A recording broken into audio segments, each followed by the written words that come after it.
Welcome to the Perimenopause and Midlife podcast. I'm your host, Terry Betsakis, and this is where we talk honestly about midlife, hormones, mindset, and becoming who you want to be next. Welcome to the Perimenopause and Midlife podcast. I'm your host, Terry Betsakis, and this week I'm talking with Narelle Vigor. Narelle is a registered professional career counsellor and founder of Soul Compass, a practice devoted to helping midlife women navigate burnout, identity shifts, and career transitions with clarity and soul. Drawing on 2 decades of experience across counselling, coaching, veteran career transition, and holistic therapies, Narelle blends somatic insight, Eastern philosophy, and evidence-based practice to support women designing work that works for them. A late diagnosed neurodivergent woman, Narelle brings both lived experience and deep professional expertise to her mission, which is redefining career development for a generation of women who were never given a roadmap. Welcome, Narelle. It is such a pleasure to have you. Thank you for having me. I'm so excited to be here. I can't wait to pick your brain. Cool. Pick away. Can you share a little about yourself, what you do, and how you support women in perimenopause? Yeah, absolutely. So career development hasn't always been my career. In fact, career has been a really big challenge for me, being late identified ADHD, which is autism and ADHD for those who don't know that term. So it was always a challenge, the burnout and some of those issues that neurodivergent women have certainly shaped how I thought about career. And I basically turned my biggest challenge into my biggest strength. I So love that. I trained in remedial massage and polarity therapy when I turned 30. I got out of the corporate world. I was doing bookkeeping and stuff that I really didn't love. So I thought, I'm going to just do something that interested me. And little did I know that's probably the fastest way out of autistic burnout is interest activities. So um, I loved working as a remedial therapist and polarity therapist, and found more and more people would tell me stuff. And I thought, I need to go and study counselling because, I'm having these conversations I don't feel qualified to have. And so that's where my journey began into helping women. And obviously, being a massage therapist, worked with a lot of women over the course of my career. That was back, gosh, I was 30 and I'm now 52 when I trained in massage. So it's been quite a journey. I've since studied Ayurveda and other Eastern philosophies, but also done professional qualifications in career development because it's one of the things that I see women come unstuck with all the time. It's great when we're level pegging it with the guys. And, if we're fortunate that we don't have too many women's health issues along the way, we don't have kids to worry about and all of those things. There's still some societal expectations and those type of things. But, as we have children, as we start taking care of aging parents, and certainly as we hit perimenopause, which, as you'd know, it can be as young as 35. And if you've got ADHD, for example, you possibly will be at that end of the spectrum. It can really throw up a lot of challenges in managing careers because our capacity shifts so much. And women of our generation were fed this Kool-Aid. You can have it all. You can have the babies, the house, the career, you can have it all. And As long as you can my answer, juggle really well. at what cost? At what Yes. cost? Yeah. I wrote a white paper after doing a survey last year, and the number one answer women were giving to the problems they were having was just push through, just push harder. And Worst advice I that's all can well give. and good until you break, and you break over and over again. And I guess that's where my lived experience of those burnout episodes have really informed that for me, because I was probably like the canary in the coal mine in a sense of I was experiencing what a lot of women experience in midlife, just at a younger age. So I really had to learn to look at honouring capacity and understanding what that actually meant for me. And, also not just understand my own personal context and situation, but look at life in terms of systems. There's my reproductive system, and there's my brain and my body and all of those systems that are me. But how does that intersect with the rest of the world and the systems that operate outside of me? In a So, male-dominant world, especially in leadership and, yeah, higher-end absolutely. roles. Yeah, totally agree. So Absolutely. these So, hormonal yeah, changes, that's how I help women. yeah, I think there's a huge need for it, to be honest with you. So thank you for being in Yep, that position where you are helping women, because there's definitely a need for it, yep, both for entrepreneurs as well as women in employment, working for somebody else. I absolutely. totally agree. So Yeah. there's a hormonal changes, there's the energy shifts, and overall health that changes. How do you think all that sort of stuff influences a woman's capacity to actually perform her job and that capacity that she Yeah. can put in? Look, in a number of ways, we know statistically that, women in midlife have, issues around self-identity and imposter syndrome. They're huge. Um, when we look at menopause, it's triggered by a cognitive event. Yes, it's the decommissioning of our reproductive system, but, what triggers it is our brain. And our brain has this process called a neuronal pairing or pruning. So it cuts down the wiring system, like you're pruning a rose bush. And, then it comes into what the Chinese call second spring. Mm, I So love that we analogy. That's such a it beautiful cuts it analogy. it cuts it down to, the bare basics, and then it regrows what we need for the new season of life that we're entering. Yeah. But of Oh, course I'm going to the interrupt you there, right? Like that, yeah, that metaphor that you've just used, because a yeah, lot of women kind of feel like, oh, my life is over now. But what you've yeah. just described in that, tiny little metaphor is you're going to come back bigger, better, more beautiful, more incredibly strong, radiant, all of those magical things. Sorry, continue. That's okay. I'm still hanging on to that myself. Like I'm in the trenches with this myself. So um Me that's too, what the don't worry. Chinese refer to it as. Mm, And it's interesting in the Western world, we've got this idea of, our reproductive life is over, so therefore we're of no use as women. But if you look at, like the blue zones where people live to over 100, the women in those communities go on and become the backbones of those communities, their hmm. wisdom and their vigor. And, they are what keeps those communities going. So I think the Western sort of framing of it's not particularly helpful. You know, life is over basically is not how we should be looking at this. Um, so in terms of, it affecting careers, your brain's like rewiring itself. If you've ever grown a baby, you know the energy that goes into growing a baby. Well, there's a lot of energy that also goes into rewiring a brain and, Mm, rebuilding the system from the inside out. So that's obviously a massive drain on our energy. Most menopausal women know the witching hour, which is roughly about 3 a.m., but anywhere between 2 and 4, yeah. um, I am usually swallowing magnesium and theanine to try and get back to sleep. And if you haven't tried it, do, because it can help. But when you're consistently not getting enough sleep, it does affect stuff. It affects your hormones, not, and I don't mean just reproductive hormones, but things like dopamine, noradrenaline, adrenaline, serotonin, all of these things that Mm. keep us feeling okay and being able to think. So there's massive cognitive changes that come with menopause. And to think that we can just continue as we have always done is not helping us. We can't just keep pushing through. So we need to start looking at, okay, well, what is changing for me and how is that impacting me? And how does that fit with my life now? And how can I make sense of that and move forward in a way that honors those changes, honors the shifting capacity, and allows me the space I need to get through this season of life? We know a lot of women drop out of the workforce at about 52, 54. It doesn't surprise me. The first big drop off is 34, about when women start having children and, really in the thick of it. Yeah. And then again at 54, there's another big drop off. So it kind of all makes sense.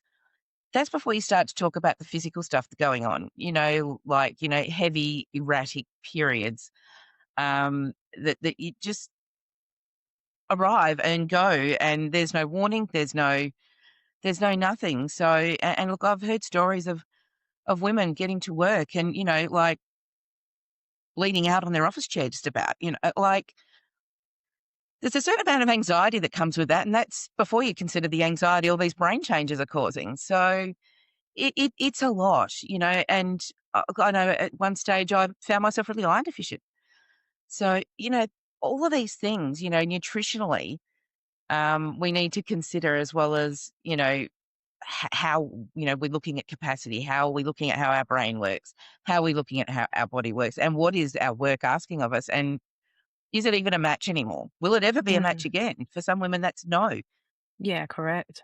I've actually, there's a lady that I know that she's an entrepreneur, she coaches business entrepreneurs, and she recently did a survey of women aged 45 to 65. I could be wrong in the age bracket, but I think it was Yeah, somewhere there, and found that a majority of women through that, I can't remember the exact percentage, but it was a super high percentage of women are actually leaving the workforce to become entrepreneurs because they're not yeah, getting the support that they need in the yeah, workplace.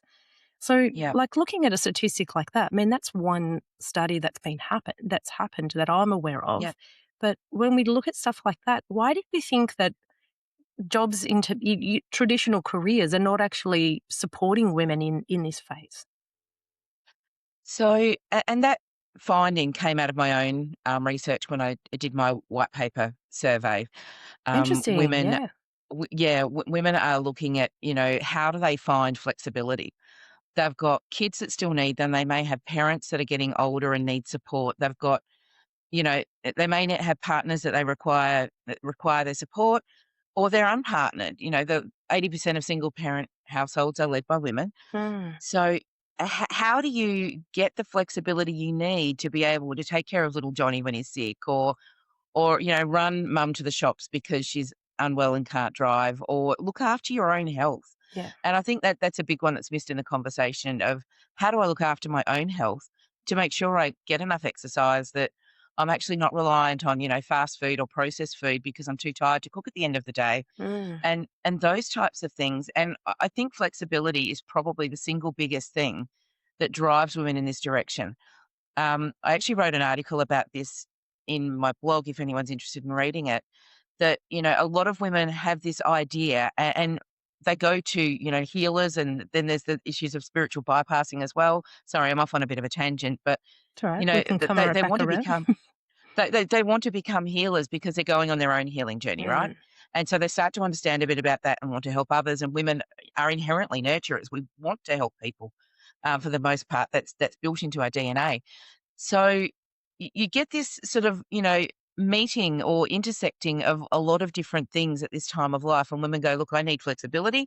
I'm not getting it at work. But the problem is a lot of women trade that flexibility for lower income, no sick leave, no holidays, none of those structural supports that do actually help women. mm, What we actually need is systemic change and structural change that allows women to be able to have that flexibility. Now, in recent times, COVID did us a big favor. Women who are, caring for families or have women's health issues could work from home. Great, happy days.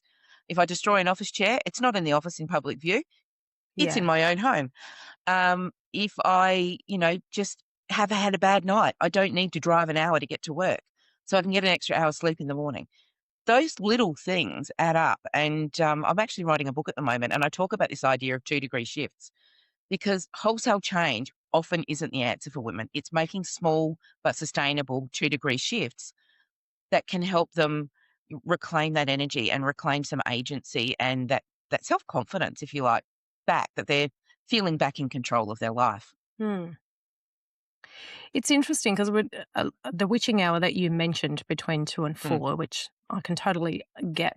Every woman that I speak to has experienced that at some point, if not every Yep, night, and myself yep, included. And yep, when when you're going through the fertile years of having childbirth and et cetera, they've actually done studies where they've connected the lack of sleep to postnatal depression. And so there's been implemented a lot of different strategies and healthcare assistance and support for women who have postnatal depression, as they should, yep, for that purpose is to help them get that extra sleep, different strategies, etc., so that they can function better. Now, it's a different phase, but it's the same consequence, which is lack of sleep, which then yep, means obviously that you're heading in depressive symptoms, not necessarily having depression, and that's linked to that fatigue. So there's a huge push now to actually get some strategies in healthcare as well to provide those assistance and support in people in midlife as well as the women who were in postnatal, and so that postnatal depression. And instead of diagnosing them with depression, which they don't necessarily have just because they have symptoms of it from being fatigued, and I guess you would see that as somebody who leads and coaches women through the workforce more and more where they Yep. do need that assistance. What are some of the things that maybe employers could do where, because I want to come back to the working from home as well, because you touched on, I've got a Yep. few questions. You kind of Yep. covered a few things there, so my brain's kind of going. But what do you think Yep. of a few things that employers could do to help ladies in that situation where they are very tired? If this podcast is resonating, I'm Coach Terry Batsakis, a nutrition, mindset, and health coach for women navigating perimenopause and midlife. I support women in managing hormonal symptoms, feel more at home in their bodies, and move through this phase with confidence and clarity. If you need support navigating midlife, you can find out more about working with me at terrybatsakis.com.au. Yeah, look, I think, the data suggests that a lot of women aren't even comfortable talking to employers. So there's problem number one, right? We can't have the conversation. I don't feel comfortable to.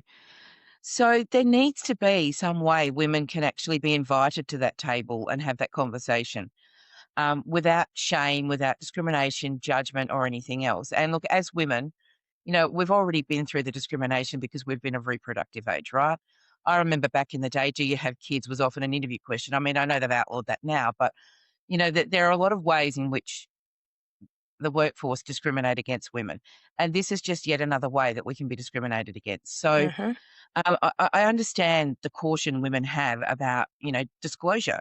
It's the same reason neurodivergent people often don't self-disclose because of the potential discrimination that comes with it. So employers really need to look at their own bias, whether it's conscious or not, or deliberate or not, is not the point. They need to look at bias and they need to actually make it a safe place for women to have those conversations, number one. I think secondly, looking at flexible work. If a job can be done from home, well, then why not let people do it from home? Give them that choice. Exactly. Can you fly a plane from home? Probably not. Can you You can't be, lay a bricks from surgeon home. at home? Probably not. Yeah. But there are plenty of things that women do that they could do from home. Mm. And often what a lot of women are leaving the workforce for is to do either spiritual healing type jobs or virtual assistant type jobs. So, secretarial work or bookkeeping work and things like that. And, the worst part about that is what it does is drives women into roles and employment that is often highly casualized, not well paid, and at risk of AI takeover. So anything that's process oriented, like admin work and clerical work, which a lot of VAs do, can be Mm. done by AI increasingly. Which So historically were traditional roles for females. highly feminized roles. Yeah. Absolutely. And Absolutely. and I So guess it yeah. wouldn't help ladies in leadership either. So if they're, in higher up where they might be CEOs, directors, execs, etc., if they then have to take pay cuts and title Yeah. cuts, and so I guess that would do something to their emotional and mental state, their confidence as well. And their finances. So all of those things. Yes, And God, yes, their and finances. and for a lot of women, and here's the sticking point, a lot of women go, okay, well, I'm having kids. I'm going to take time away from work. I'm going to drop back to part-time, which we know at about 34 happens Mm. in droves. A lot of women, particularly of the Gen X generation, think that, okay, well, the kids will grow up. I'll hit about 50. I can go back to work and play catch up. But of course, they get to 50 and they're dealing with this other shit show that is menopause, and they can't do what they thought they were going to do. Their super is in free fall. Um, they don't have the money to retire on. And, look, some might say if you're lucky and you've got a partner that's can support you, that's great. And I guess that is luck of the draw. But a man is not a plan, right? Yeah, A correct. partner is not a plan. So, for a lot of women, and it's one of those things where it's almost like you just get to that point where you think, okay, I can fix this problem for myself. And you just get buried by an avalanche of hormonal change that, you know, you talk about perimenopause being roughly a 10-year process for some women. Hmm. Then there's 4 to 8 years after menopause where your brain's recalibrating to the fact that it's grown a whole new network before you're actually in that second spring fully and reaping whatever benefits I'm hoping are gonna come. Yeah. So, by that time, you're pushing retirement age for a lot of women. Then there's issues of ageism. Then there's issues of you don't have a lot of time. There is skill loss issues. And that's a very genuine problem, particularly with the rapid change in Yeah. the world of work. Yeah, If you can't absolutely. drive AI, 2 to 3 years from now, you're probably going to be in real trouble. Yeah, I totally agree there. Not to mention the So, physical yeah, as well, because yeah, with perimenopause and hormonal changes come aches and pains, and so people are moving yes, less, and the less you move, and the more you sit, especially if you're in, sitting roles and in computer roles, you're moving less, so that you become stiffer. So by the time, as you're saying, you hit that postmenopause phase, your body's yeah, stiffened up and not as agile as it was anyway. So you're not doing the things that you really want to do. yeah. And you're forever playing catch up. And then it becomes, do I look after my body and my health and my fitness, or do I look after my finances? And that's a really awful situation to find yourself in. It's why a lot of women get caught in the domestic violence cycle as well. Mm. Do I stay and, put up with the violence so my children have a roof over their head and I have a roof over my head and food on the table, or do I leave and risk poverty?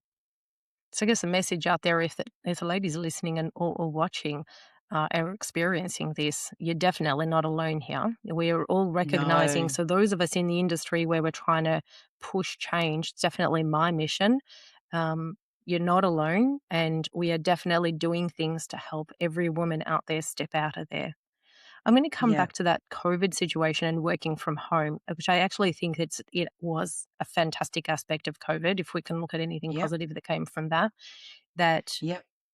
we do have that flexibility where we can work from home, which is great because you can put a load of washing on whilst you come back and you do some work and then Yep. you go off and do something else at the same time. It's great. Yep. Plus, as you said, if you're not feeling it, you're a bit tired, you're having menstrual bleed outs and etc. It's great. My concern is the social aspect. It's Yep. one thing that, because with every pro comes a con, right? And Yes, I guess this absolutely. is where we need to create a flexibility where we're not going to get that downfall as well. Because when women are Yep. taking maternity leave and they're raising infants in their earlier years, they get that inability to be social. So then there's other emotional things that come with that, and you lose your confidence and become, a little bit internal, I guess, for want of a better term. And so the same thing's kind of happening. I see this quite a lot now, speaking with women who are, in fact, working from home more than 2 days a week. So 2 days is appearing to be I don't know what studies have been done, and if they haven't, it's probably worth looking into doing a study on that. But I'm finding, just speaking to ladies, that 2 days a week is a bit of a sweet spot. But for Yeah. ladies who are working at home that I speak with more than 2 times a week, they're feeling a bit isolated and antisocial, and they're becoming withdrawn, and they're losing that empowerment, and they're second guessing themselves and their capabilities. And is that something that you're finding at all? Or is that just me? Yeah, no, no, no. Look, and there's a lot of validity in what you're saying. So going back to the blue zones thing, one of the things that came out of the blue zones is, diet and lifestyle played a part in longevity, but one of the biggest contributors was a sense of community and belonging. Yeah. So, I mean, you think about that, what you put in your mouth is not as important as the fact that you have community and belonging. And a lot of those things overlap. People walk to the shops or, have communal gardens and things like that. So they're getting that at home. So I think that the piece is, and it probably really does depend on the person too. Some Yeah. people are more extroverted than others. And for an extrovert, working from home is a special kind of help. And I remember I've got some extrovert friends during COVID. It was a special kind of hell for them being stuck at home. Mm. I'm quite introverted, believe it or not. So for me, it wasn't quite as difficult to adjust. I'm happy in my own company. I find that quite restorative. But notwithstanding, I'm aware, even myself as an introvert, connection with other humans is really important. So finding that, I guess, outside of work in your community somewhere is really, really important if you're going to make that decision to work from home in any big way. Mm. And if you're not finding it somewhere within your community, whether it's through women's networks or just, other community activities, friendship groups, then yeah, work can be an incredibly important part of that picture to avoid isolation because we know that that's a big factor in depression and other mental health issues. Yeah, absolutely. Well, if I delve a little bit scientific, there's a fabulous little hormone called oxytocin, which is our Yep. love hormone and connection hormone. And Yep. a lot of people who struggled with depression during COVID and all the lockdowns, particularly in Melbourne, where we were locked down for 200 plus days, it reduces the oxytocin, which means Yep. when you're lacking the actual hormone as well, that kind of spirals even further. So 100%, there's definitely science behind that where we do need that community, like you're saying. Um, Yeah. and Yep. I think that's something that we always need to keep into account as well and do a little bit more on different ways that we can build that community, both as leaders in the industry, but also as women within the community. It is our individual responsibility as well to seek community somehow and that connection. I agree with you, Yep. especially for the ladies, as you mentioned about the ladies who feel a bit trapped, or a lot trapped, I should say, in domestic violence, where they are losing their independence because they've got to rely on financial, but they're stuck in this situation. If you're not seeking some community support as well, it just heightens everything you're already experiencing, and it reduces the opportunity that you're ever going to escape the domestic violence. It's quite Yeah. scary. For women who are feeling a bit overwhelmed, burnt out, and they're questioning their careers and they're experiencing all the things we're talking about, that self-esteem, that lack of independence, all that sort of stuff. What do you think are some small shifts that they could do for themselves that could help them? Yeah. So I think small shifts are definitely the way to go. So I refer to this term fire sale. So a lot of women get themselves to the point where they've hit the wall completely and they have a fire sale. Marriages break down, jobs have to go, everything must go. That's why I call it a fire sale. Mm, And, in some cases, that's actually a really relevant choice, but not a choice you probably should make when you are absolutely with your back against the wall and you're exhausted.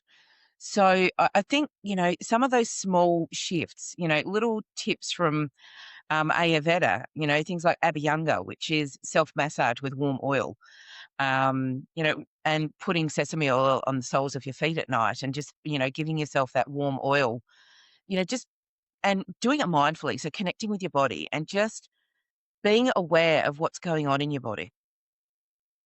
That mindfulness practice can be hugely beneficial so that you can pick up the early signs of I'm a bit exhausted or I need to take some time out.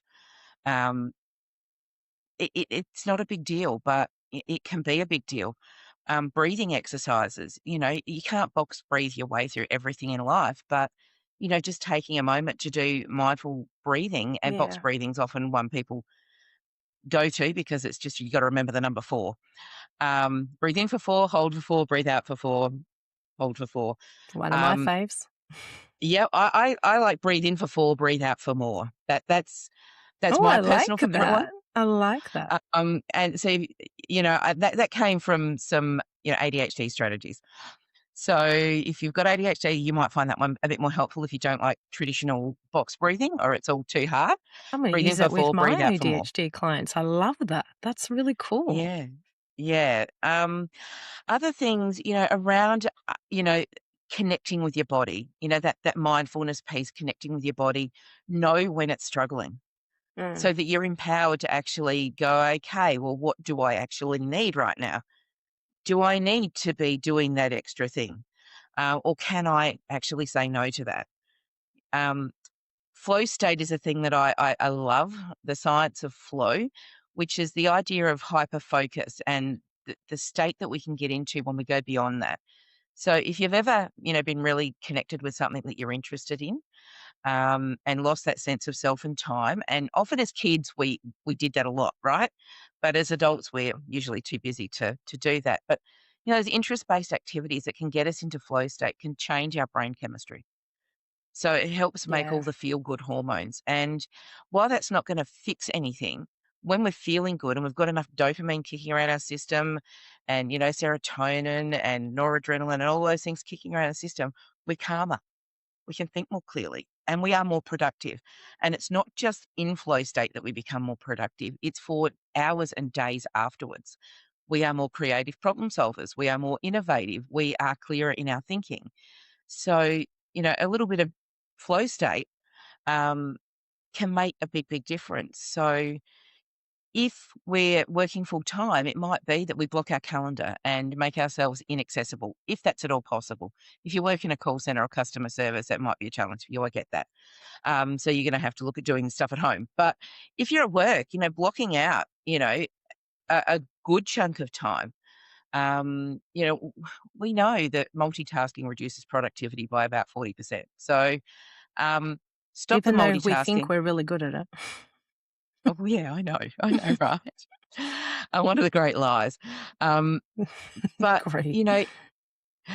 that whole idea of just being inaccessible and allow ourselves to do deep work that we're interested in can actually help change our brain chemistry and help with other things as a knock-on effect.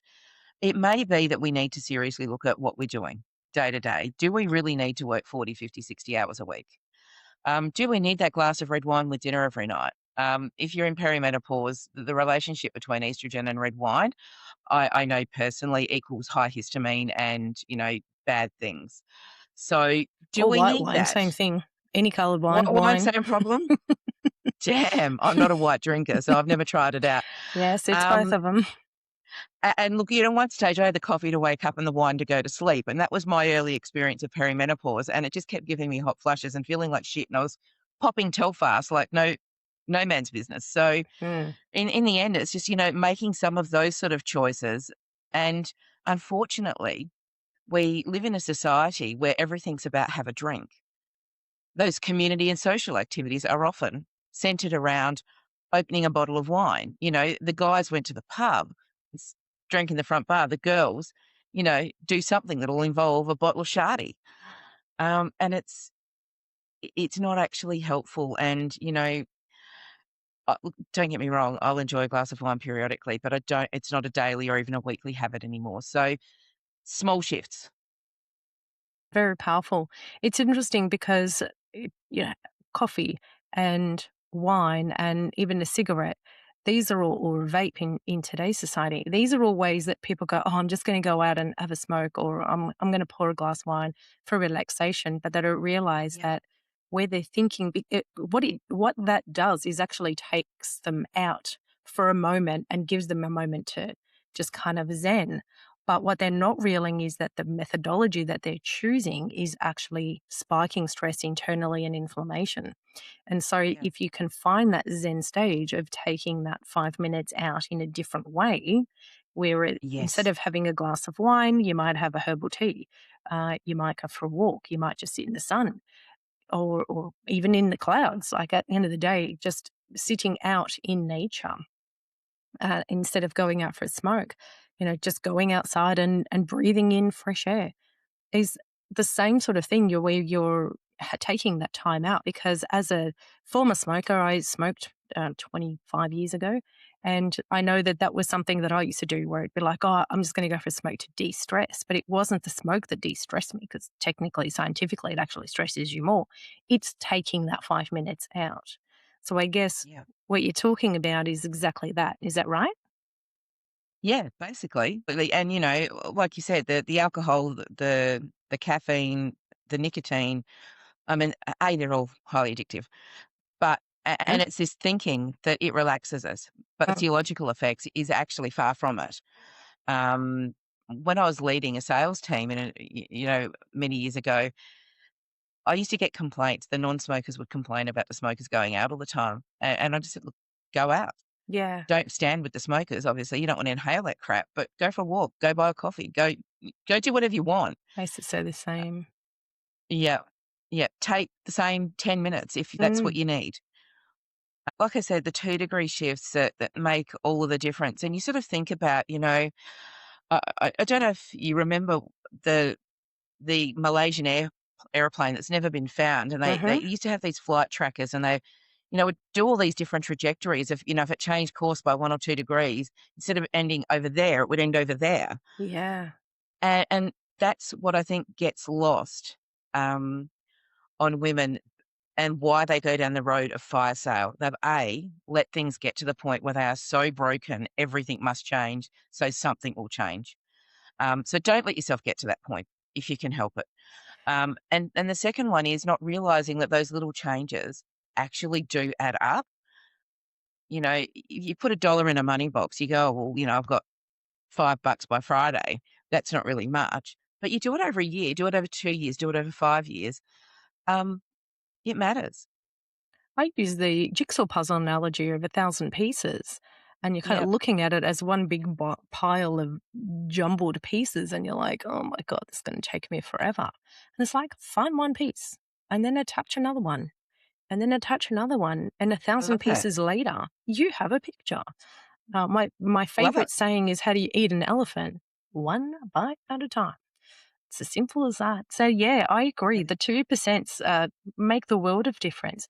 And I guess as women, we're kind of all or nothing people. We've got this reputation for we go all in or we do nothing. And it doesn't have to be that way. There's lots of room in between. It's like even eating healthy. There's so much different ways that you can define the word healthy, but it doesn't have to be the best or the worst. There's a spectrum of a whole heap of things in between as well. So this is the same. So before we wrap up, what would you say, Narelle, is there any final words of wisdom that you have for our listeners? Oh, I think the wisest thing I can tell women is to actually really know themselves and love themselves. And we are a sum total of our experiences. We may have had a wrong career, or we may have taken some turns along the way and made decisions that we don't, in hindsight, don't love. Yeah. But it's part of who we are now. And that experience has shaped who you are now. So love who that person is and cut them some slack. You are a trailblazer, and if you're a Gen X woman listening to this, you're a trailblazer. You're the first generation of women who have meaningfully had careers. And actually have been forced to have them, for financial reasons. Yeah. So, we didn't have role models, and I've got a blog about that on my blog as well, if anyone wants to read it. We don't need another hero. We just need one heroine. We just need, those women to show us the way. And unfortunately, our generation have to be that women. There's not too many of them the way out for there. everyone else. Yeah. Yeah. Don't look at men as your career role models. They have a very different life cycle, different seasons. They don't get a second spring. Exactly. They just get one long linear trajectory to the high office and a retirement, pen or watch or certificate, as a lot of corporates do now. So that's not how women's lot in life. That, and even if you never have children, you still have the hormonal cycles and seasons to go through. So cut yourself some slack. Yeah, absolutely. You don't need to have had children to go through perimenopause. That's going to happen, whether you have them or you don't. If you're born with a uterus, that shit's going to happen. So Yep, absolutely. I totally agree with you. Narelle, it's been an absolute pleasure having you on the show and picking your brain. Thank you so much for joining. And I'm sure everybody else has, loved it just as much as I have. Yeah, thanks so much. I really appreciate being here. And if you're still listening out there, thanks for hanging in there. Absolutely. I totally agree there. Well, that wraps up another episode of the Perimenopause and Midlife podcast. Thank you so much for joining us. Please tune in again next week for our next episode. And don't forget to subscribe and share with all the other women that you love. When you're on a good thing, share it around. In the meantime, until next time, stay awesome. Thank you for listening to the Perimenopause and Midlife podcast. Join me next time for more honest conversations about midlife and what's possible from here.